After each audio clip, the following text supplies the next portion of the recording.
We're the middle children of history, man. No purpose or place.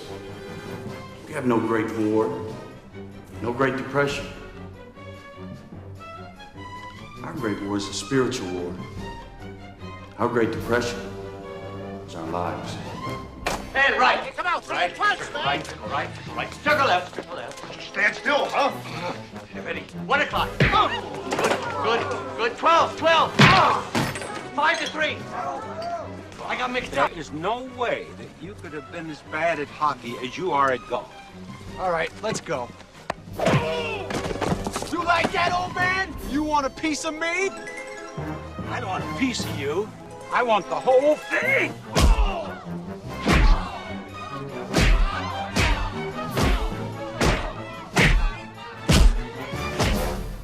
Ooh, that hurt about as much as watching our show, I bet. It's Bob Brawler.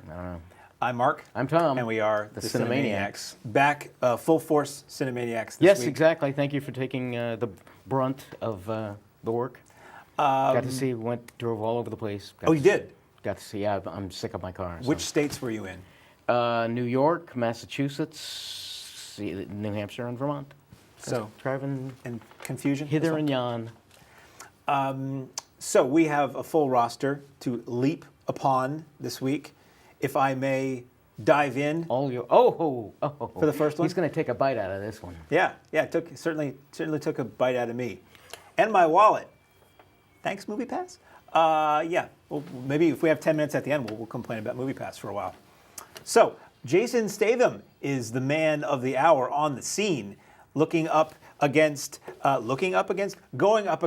just the giantest shark from prehistoric times you could find that is just chowing down and chomping on people. It is not the Jaws. It is not the anything else. It is the Meg. To equal the crisp, delicious flavor of hot popcorn that's bathed in real melted butter.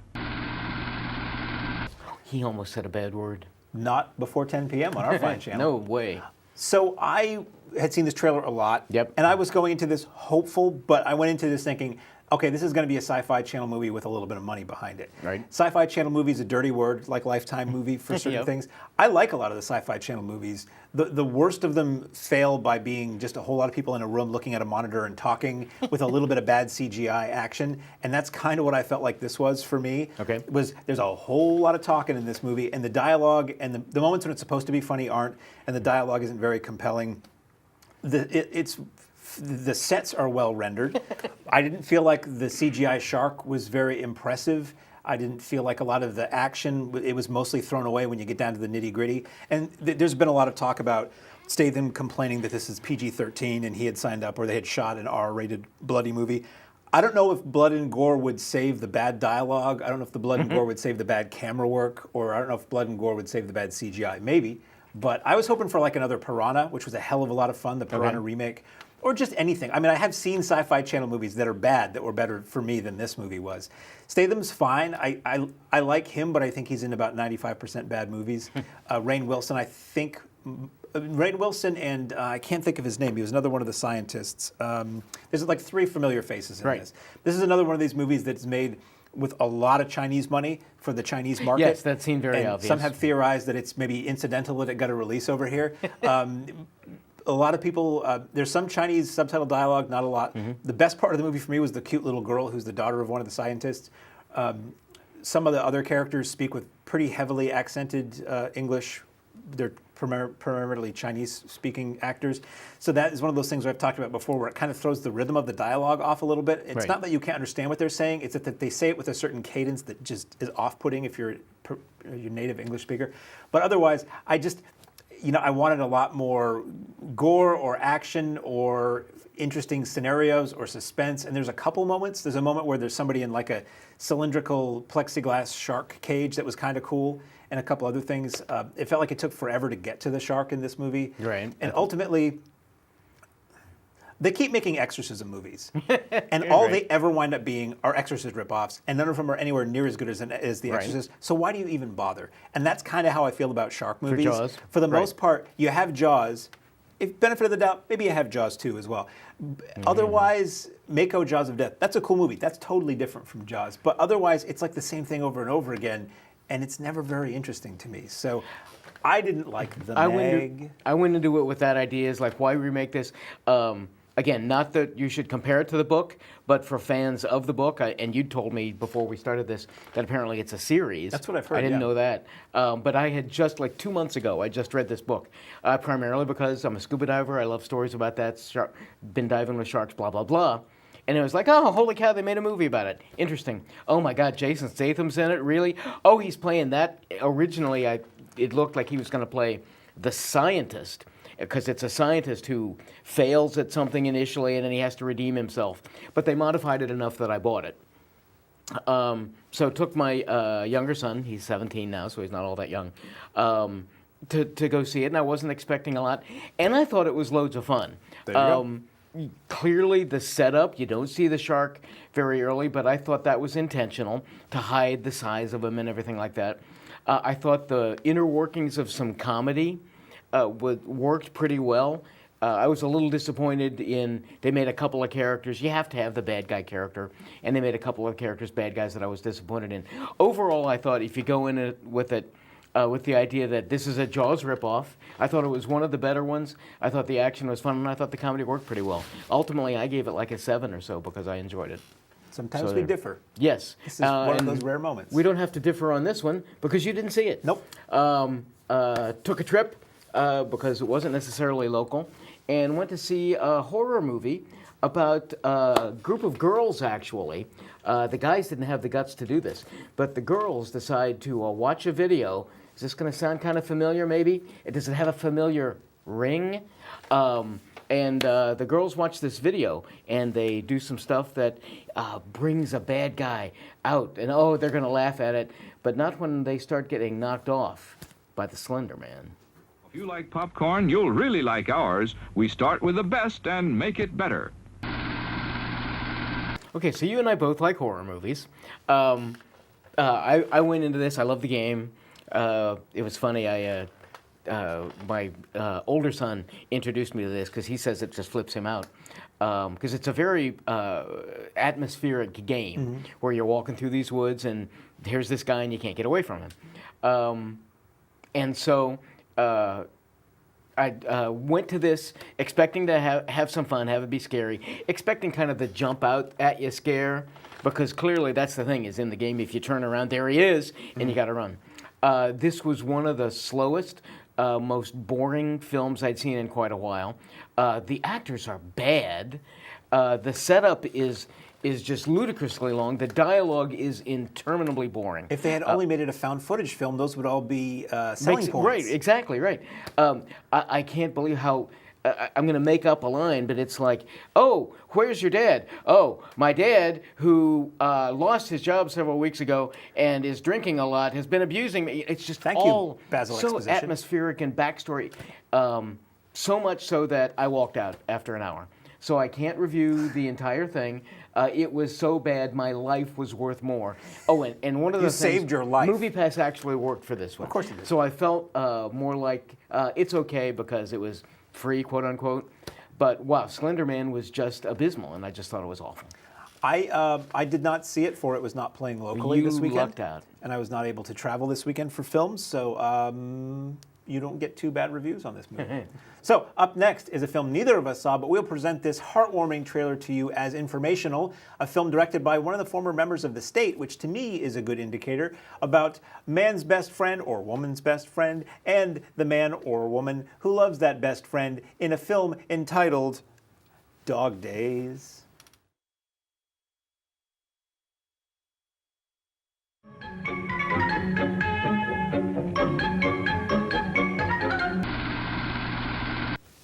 So yeah, that is in some theaters, just not any theaters near us. Right. It looks heartwarming and Indeed. nose chilling and crotch sniffing and a wonderful time with the scooper. at the theater. Directed by, I believe, I didn't pay attention there. I think it's Ken Marino from The State and Men Behaving Badly and a million other things. So somebody whose work overall I enjoy. Maybe I'll see it one day. The trailer looked awful to me. But Speaking of behaving badly, yes, strangely enough, I'd like to thank our sponsors, the Colonial Theater, where if you're around in Keene right now, you can head out and see a movie about four guys who are, they're not down on their luck, just things are going slow, and they're getting kind of bored, and they want something to really spice up their lives. And they decide that the thing to do is to steal some valuable artwork and try to fence it way the heck over in the Netherlands. Good luck, but it's going to take all of the skills of four American animals. Hot dogs the way you like them. So they make a big deal about this is not based on a true story. This is a true story. What I found most interesting was, this obviously really is a true story. This is a mixture of documentary and action and reenactment. Where we're interviewing, we kind of start with and continually interspersed throughout the film are interviews with these four guys. Really kind of there's two masterminds. There's one guy, sort of a dweebish, sort of innocent guy who comes up with the idea. Then he gets a friend of his who is really kind of the mastermind and the slick George Clooney kind of controller guy who can get everything done. And we spend more time with them. They bring in a couple of other people later on. And so we're interspersed with these interviews of them, and then we will then cut to a reenactment of everything that's been going on to set up this heist. See, I wouldn't even call it a reenactment, because reenactment seems cheesy and like there isn't dialogue and stuff. It's this strange mix of documentary type interviews with like a narrative film version of this. Fair enough. I just the word reenactment. If I heard reenactment, I would think, oh, it was done with cheesy. They throw it in black and white and they make that fake slow mo. Fair enough. This is like a real narrative film you're watching, intercut with these interviews. And the style of the way they interweave a lot of these different things, I thought was just fascinating. The first half of this film, I was mesmerized by all of these inner workings and the stylistics of film that they used to tell this story. Ultimately, there are a couple of interesting little twists.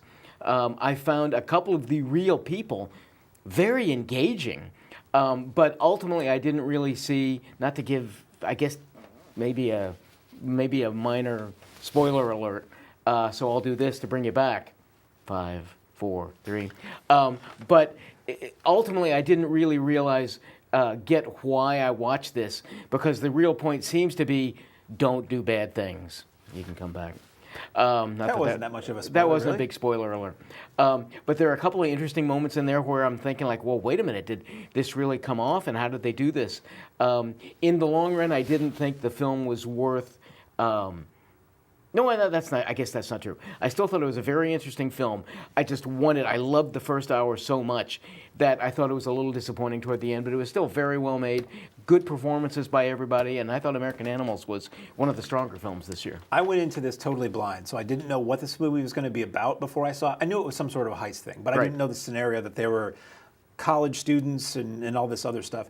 And I had no idea about the real life aspect. Not that it was a true story, but that you see the actual people who were seeing a film about in the movie being interviewed about what they were thinking and what they were doing, and then you cut to that scene, and then there are moments where they put those people in the scene next to the actor who's portraying them, and it kind of blew my mind. I'm like, I've never seen a movie quite like this before. It kind of reminded me of The Thin Blue Line in some ways, but a little bit. Thin Blue Line, that's where what I would call reenactments, where it was you didn't see anybody's faces and it was very obtuse.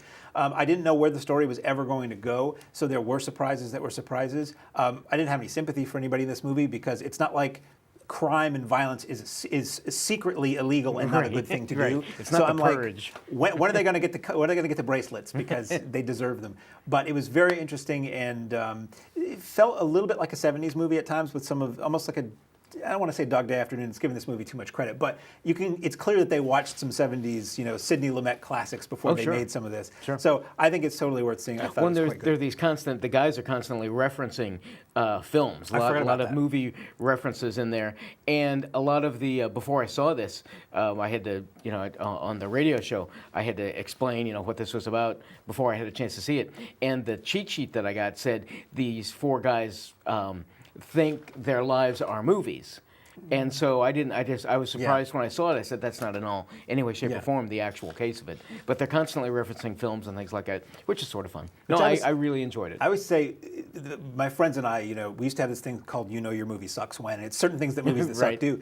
But one of them is always never reference a better movie film in your movie. And it's whenever I see a movie and they start dropping other film titles, I'm like, ooh, you're getting into dangerous ground here because now I'm thinking about this other thing and you better live up to it.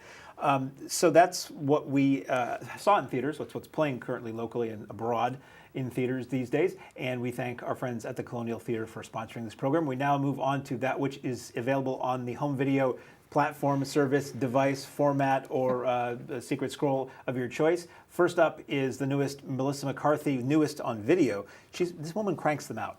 The newest Melissa McCarthy vehicle in which she plays a middle-aged woman, mother of a college student, who finds herself divorced and at a loss for what to do with her life. So she goes back to school with her daughter and becomes, she hopes, the life of the party. They've left their fields and barns. They're marching from the farms because kids don't drink enough milk. So you referenced a better film in your introduction, but clearly this is little more than a remake and switching genders of Back to School. But that's okay. Back to School is what, 40 years ago?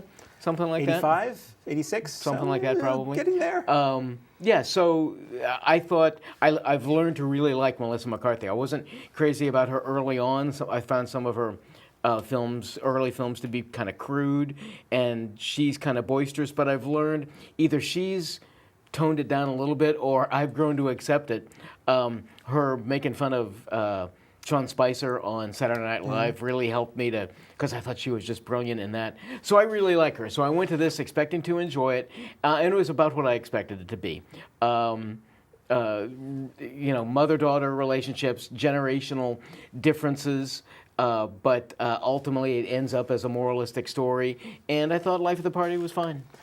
That's kind of what I would say too. How was it? It was fine. Fine.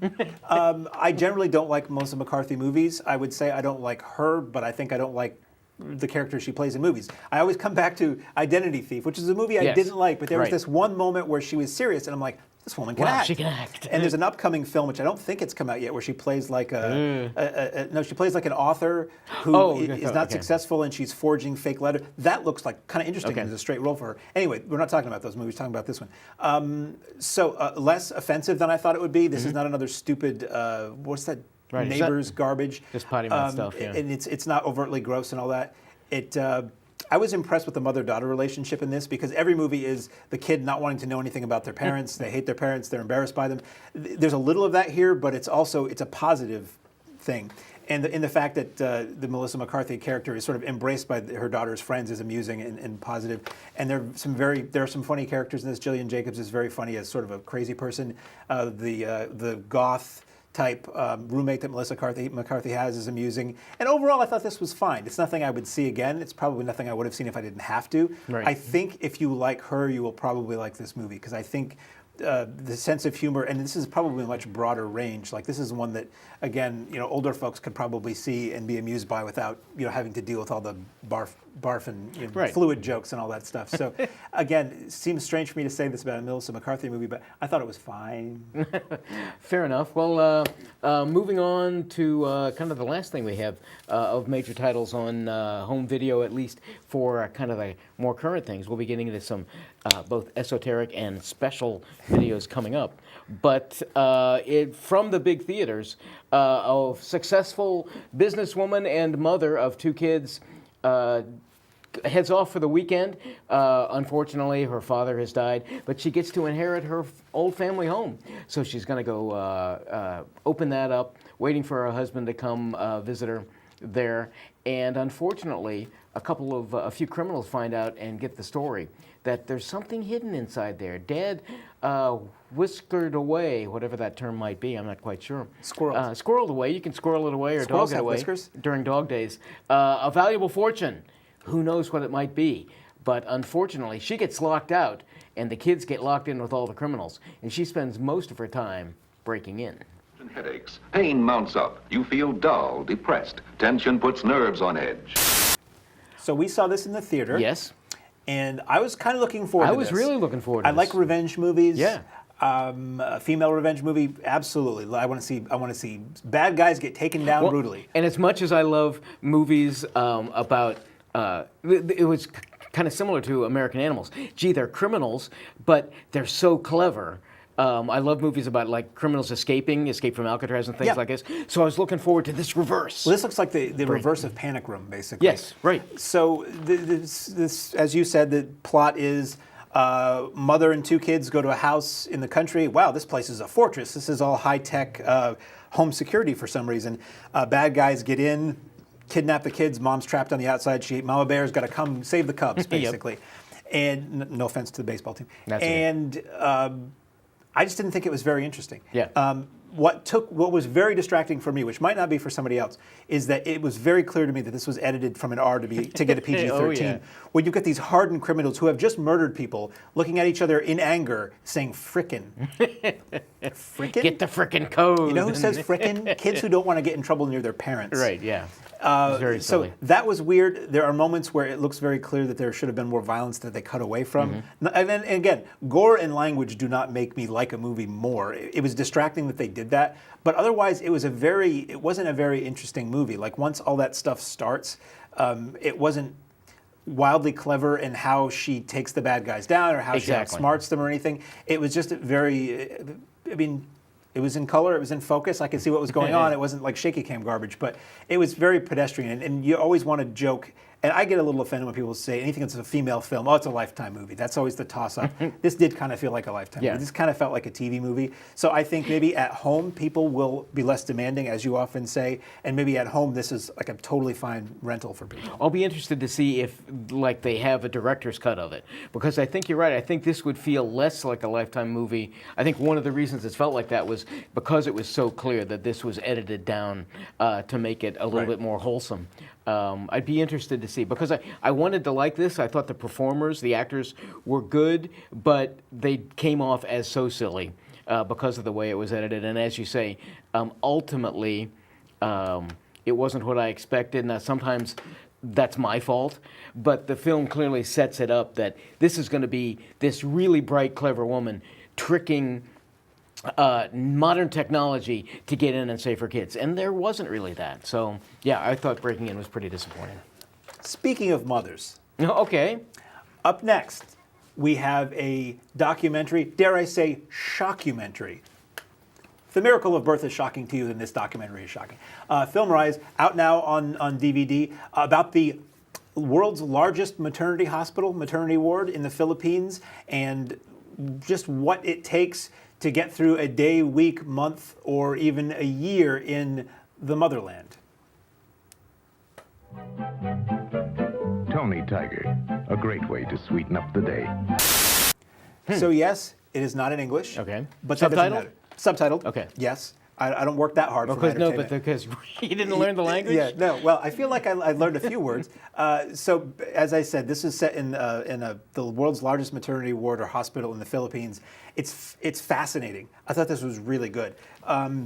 It is basically, you see the process of these women are checked in, and you follow some journeys from the beginning to the end. So I'm not sure what span of time this covers. Maybe not from the very, very beginning. But not from conception. Okay. Okay. But you see the women, getting out of these little motorcycle taxis and working their way in, and they're filling out paperwork with the woman, one of the admissions people, and it's like the populace who are served by this hospital are very poor, very uneducated. So they're saying, okay, well, how many kids do you currently have? And the answer generally that we see is 6. Okay. And this is their 7th or more child. and you see them, working with these young women who don't really know how to take care of a kid, even if they have several. It's like, where's your baby? Oh, she's over there. Maybe you want to stay with your baby. So part of it is, I mean, some of it's amusing, some of it's just sad, some of it's frustrating because these people are uneducated and they don't know some of the basic life skills or how to prevent themselves from having that 8th kid they can't afford.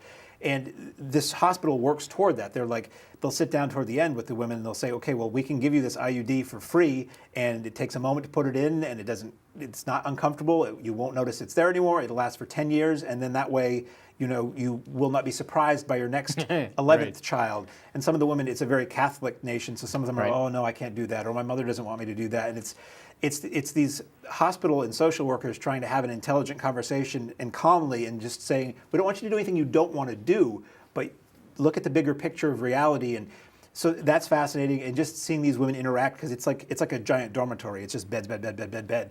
And it's more interesting than I'm making it sound. I was fascinated by this whole thing. Is the ultimate point more about like global population, or is it really just documenting, here's this hospital, here's what goes on? Well, every documentarian has a point of view that they want to get across. The point of view that I got was a population issue, but the whole thing is presented, which I also like. There's no narrator. There might be titles at the beginning saying, this is what this hospital is, where, but it's all just fly on the wall. It's well mic'd, so and subtitled, but it's just following these social workers and these people, and it's all just glimpses of what life is like in this hospital. You see some of the husbands come in, and they're like, boy, I'd really like my wife to stay in here a little longer because our baby has pneumonia, but she really wants to leave. And how do you have that conversation?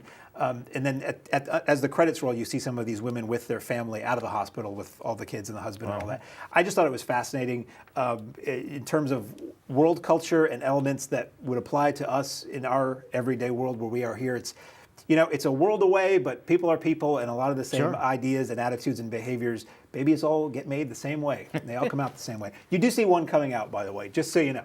If you don't really want to see that, there's a moment where you think, I'm going to see that? Yes, you are, so look away.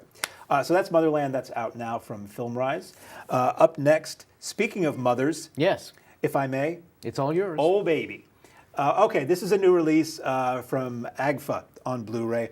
And this is a film I'd never heard of before. It is not what it sounds like to me from the title. It is a film featuring an ass-kicking lady Avenger taking it to the streets, taking down criminals, taking down crime. The only way she knows how, with her body and her fists, she is the Lady Street Fighter. Mommy, look what I built! Jimmy, please, not now. I'm too busy. We watched. Hi. Oh, we're back. We did rewatch this, and we'll continue that conversation perhaps when they're watching the next trailer. So this is a movie I'd never heard of. I guess it had been out on videotape in the old days. AGFA is rescuing these lost gems and putting them out on Blu-ray, which is cool because it's... Is there a restoration attempt, like making them look really good? It looks, I think, as good as possible. Okay. A lot of times they're working from a print. Sure. So, from a negative, you can get a lot better color and contrast. From a print, you're kind of limited, and then you have to try to restore if it's faded. So this looks fine. It's very sharp, and the sound is fine. This movie's not very good. It's actually a really bad movie. It's terrible. It's terrible. This is an MST fodder. If you like MST, if you like laughing at a movie, that's what this is. And a lot of people are trying to say, okay, so what's her name? Renee Harmon. She's the lead actress in the film. She is the producer, and she wrote it. And had another guy direct this, and I think they might have made a couple of films together. She made a few films over time. I guess she was like a Hollywood acting coach. No offense. There's always this kind of offensive line, those who can't do teach. She's not a very good actress, and she was really a famous Hollywood acting coach. And I've seen a lot of people try to say she was a visionary, and it's finally time that her amazing, trailblazing blah blah can come out and be seen. But it's not very good. I mean, this movie's terrible. I thought it was fun because, and this is one of those films where if you had flash forward 20 years or more, and in a contemporary setting, I would not have had anything to do with this because something about the 70s, it's the era I started to grow up in. It's what I look back on nostalgically, or I can be amused and pleased by the hair, the clothes, the cars, the music, the decor, the buildings, all that stuff. So all that, there's plenty of that. And the acting is terrible. It's all post-sync dialogue, so it's got that going for it. The action is goofy and terribly done. So it's funny. It's a laugh-at-it movie. This disc is loaded. There's a commentary with the man who directed the film talking about how it all came to be and how they did what they did. The sequel to this film is on the Blu-ray. Sequel, holy cow. Okay. Are these people at all aware that it's as bad as it is, or do they think? Well, here's my... you see, the AGFA people are really talking it up, and I'm really like, really? Are you So the putting us on? director's really giving us a here's how why I He directed is. I this. mean, Wow. Points to anybody who shot a film with almost no money and got it into theaters, which Right, this sure. was in Well, theaters, yeah. and it's on Blu-ray now. So I'm not gonna cast aspersion upon anybody who gets something made and out there, and 40, 50 years later, people can still look at it. But I really am taking with a giant boulder of salt everybody who has trying to sing the accolades of how important this movie is, because it's really terrible. The sequel of the film. I would love to run a double feature of these two movies and just sit in the back and watch the audience get more angrier and angrier as they watch the sequel, because the sequel is the entire first movie with 10 or 20 minutes worth of new footage sprinkled throughout. Really? Wow. It's like, I'm going to tell you the story of what happened to me a long time ago, and it's like the entire first movie again. I appreciate the hucksterism and the ballyhoo and the carny nature of rip-off sequels like that. And then it's a really nice package. So there's a cool booklet with original script notes and stills and box cover art and all that. The disc is loaded. It's funny if you're somebody who likes Miami Connection or Ed Wood movies, or just so bad they're amusing movies. If you like trashy 70s movies, this is a fun one to watch. I watched it by myself and I was amused by it. I know the Alamo Drafthouse played this in the theater. I think they all probably are because of the AGFA connection. I think with friends, this is probably a hell of a good time. See, the whole Street Fighter thing, I was thinking Sonny Chiba, the 70s Right. movies that he did. And there was a sister Street Fighter back then, which I think I had Angela Bao or somebody in it. Anyway, I was thinking it was a martial arts thing. There is some sloppy foo in it, but it's not Asian martial arts. This is shot in LA in the early 70s. Apparently with a lot of people who paid to be in the movie, which is kind of funny. Right. So anyway, Lady Street Fighter out now from AGFA. Finally, the moment everybody likes, because it's like, where's Tom going to get the arrow? Is he going to get it in the It's right there. Wait a minute. or the guafelt? It's the arrow. Oh, Got there it. it is, right in the pocket, right in the watch pocket. Arrow Video Corner. We have one title this week. Yep. In the coming weeks, I think there will be more than one title. Okay. They've been going easy on us this month. So we have a return to, well, it's a mix. Part giallo, part polizier, kind of Italian action, crime, horror, thriller kind of thing. It poses the musical question: when somebody is out there doing dastardly deeds to distressed damsels, we ask, what have they done to your daughters? You can reach it quickly, comfortably, and with utmost economy. Hi. So that's a sampling of what this film is. Okay. Basically, the story is a young girl is found. Now, if you have kids at home, I'm not going to say anything crude. I don't do that. But this is going to get a little seamy. PBS is, I'm sure, offers some fine programming right now. So a young girl is found naked, hanging in like a loft somewhere. And it leads to a police investigation which is very unusual for Italian films of the era or any era. One of the main investigators is a woman. She's like the district attorney or somewhere in the district attorney's office, and a police captain. And they uncover. Is that a point they make in the movie? It's unusual that she's a woman, or they just your might a knowledge little of- bit, but for the Okay. most part, no. She just stands equal with everybody else, which is Okay. cool. Basically, through their investigation, they uncover like a teen prostitution racket, and there are prominent men involved. Apparently, this was based on actual events or things that had been going on in Italy at the time. No. Sauced up for the screen, I'm sure, but Italy was not the most pious funny enough, Right. of places in Exactly. the 70s. So they're investigating this prostitution racket and what important men may be involved. And as the noose is tightening on a lot of these bigwigs and people in authority and politics, some black-gloved killer with a motorcycle helmet is going around taking people out, taking out witnesses and things like that, taking out some of the girls and some of the other people. So it's what is this interesting for me, and I can't think of another one. It's a mix of the Italian crime or Euro crime movie where you've got the car chases and the action and all that stuff and the dirt bikes. And you do have the giallo type thing of the gloved killer and the investigation and the mystery and all that. This is an extremely sleazy movie. The subject matter alone is very sleazy. And are you saying that for the time, or even now, it's pretty like, gee? What's really funny good. though is as much as we've come, as far as we've come over time and how permissive a lot of things are, a lot of older things seem even more shocking now Right, than I'll maybe agree. they were then, because you're dealing with like what in the film are supposed to be teenage, underage, whatever girls. And there's nudity. All the actresses are much older than they're supposed to be. There's some nudity. There's some saucy stuff. The murders are kind of gruesome. There's the screen runs red with blood at times, and just a lot of the content is just like, ugh. It's very well shot. The music is fantastic. It's from somebody, I can't think of the name now, I should have written it down. It's from an Italian composer I recognize, and it was great hearing his music, to the degree where I was happy to let the menu loop over and over again so I could hear that piece of music.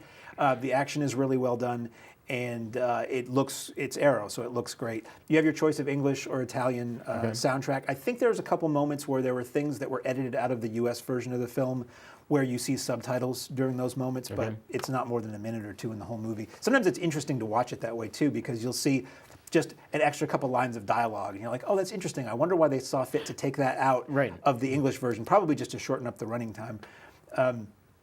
Lots of extras. There's a commentary by a film historian about the film and where its place is in the genre, and everything anybody in it had ever done, and the actual events that it was based on. So that was like a class listening to that.